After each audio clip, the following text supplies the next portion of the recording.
Welcome to the Cyberpunk 2077 2019 Deep Dive video.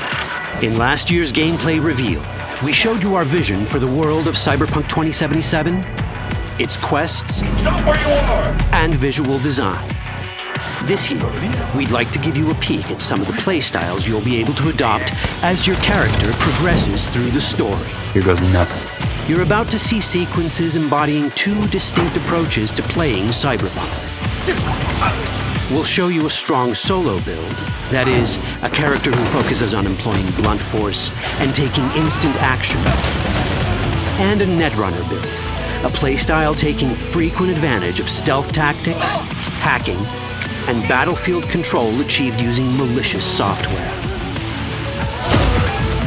Additionally, you'll learn more about Pacifica, one of the game's districts, two gangs, the Animals and the Voodoo Boys, and you'll see glimpses of Johnny Silverhand, the digital construct who haunts our main character, V.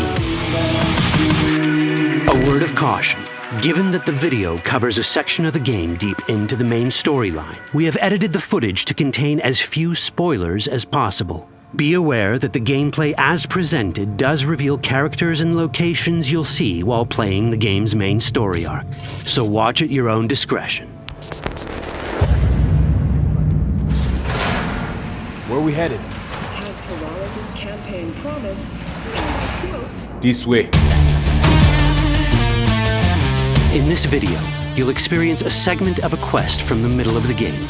We're currently in Pacifica, one of Night City's 6 unique districts. No Pacifica well. Nah. You guys aren't exactly great at rolling out the welcome mat for outsiders. It was designed to be a tourist hotspot within the city. As you can see, this didn't pan out. When uncertainty struck the global economy, investors pulled their funding, leaving most establishments unfinished. It's one of those places where expectations and reality collided, resulting in a heap of disappointment.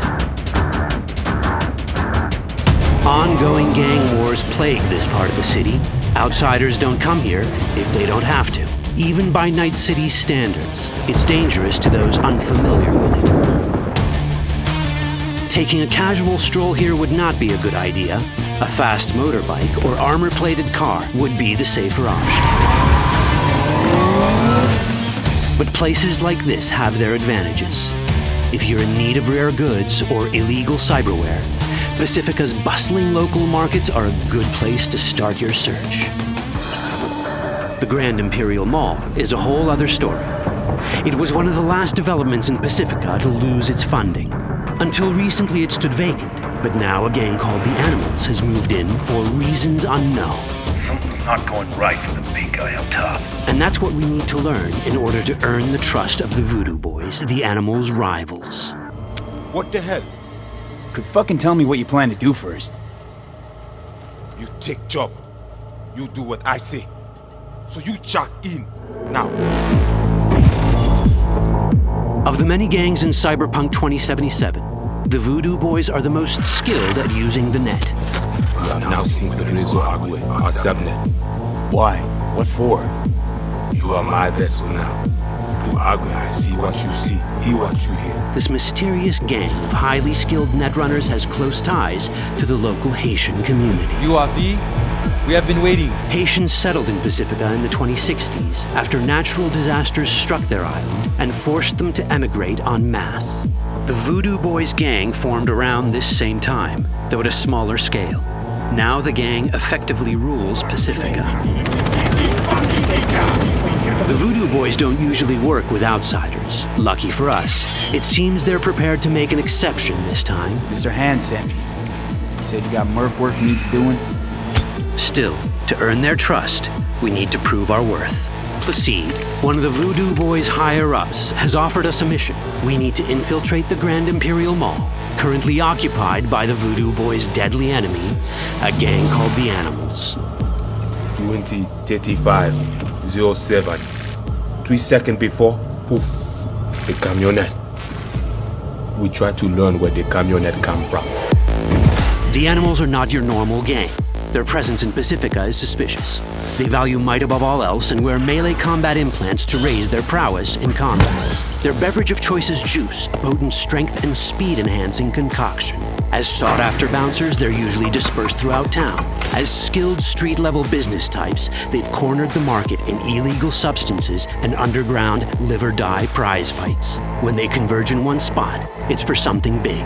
It's then they appoint the fastest and strongest among them as their ad hoc leader. In this case, it's a woman named Sasquatch.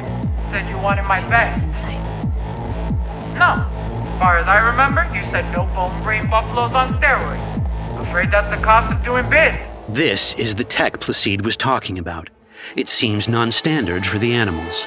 And this is where we come in.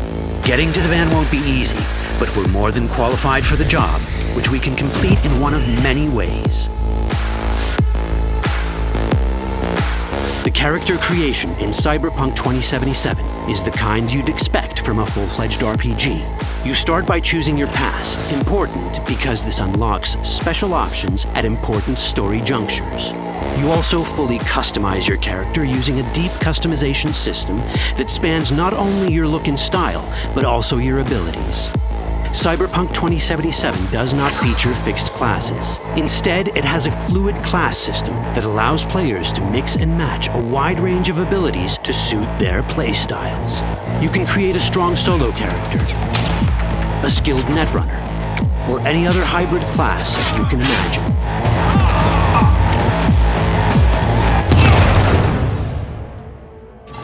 Let's see how a solo playstyle in Cyberpunk 2077 might work. Solos prefer a direct approach. They use guns and might to get things done.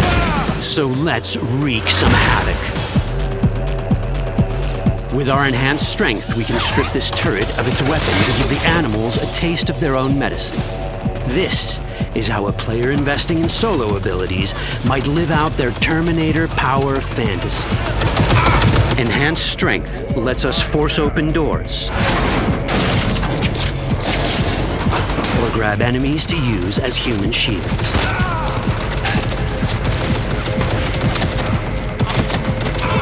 We also gain access to powerful melee combat cyberware. So even someone as fast and strong as Sasquatch, the leader of this group of animals, is not impossible to beat for a solo. But Sasquatch has a different game plan. She's out to jack in and hack us. Let's see how this plays out. Ready for some fun? Proceed. What's going on?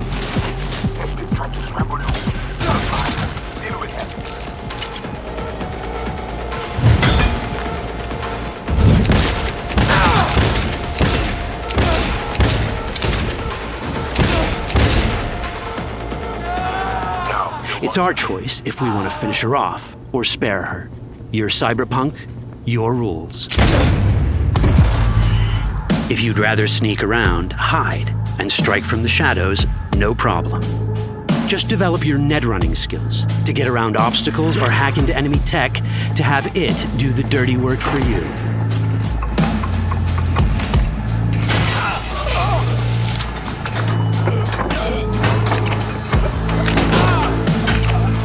Netrunning abilities mean hacking skills that let us use our cyber deck to breach access points. For this, we fill the buffer of our cyber deck with a string of instructions represented by these letters and numbers. Matching the instructions for basic access grants us control of devices connected to this network. The more instructions we match, the more control we gain over elements in the network. We can hack our way through in numerous ways. A quick hack may grant us control of the security camera.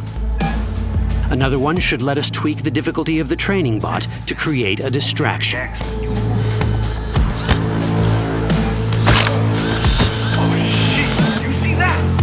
With our nanowire, we can even hack this guy's implants from a distance.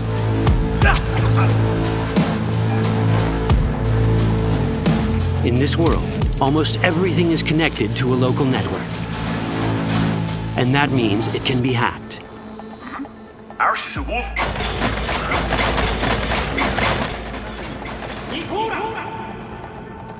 Which brings us back to cyberspace. You don't get to do anything in the net unnoticed. There's always someone watching. It could be corpos, or even worse, it could be Netwatch. And that is exactly the case here. Who is they? Netwatch. They always out to fuck us. Netwatch and the Voodoo Boys are like fire and ice. The first of these wants to maintain the old order and protect people from AI anarchy originating from beyond the Black Wall. The Voodoo Boys want to establish contact with the free AIs. They believe this will enable their boundless expansion on the net and grant them the upper hand over Netwatch. Netwatch sees this as the end of the world. Both are right. Whoa, hey, easy. How you deal with the Netwatch agent is entirely up to you. Do we side with the gang? Choosing to be on Netwatch's bad side is never wise. But can we really trust the Voodoo Boys? You set me up! As you can see, we have many possible options. But in each case, we take a risk. Think I'll just stick to my plan.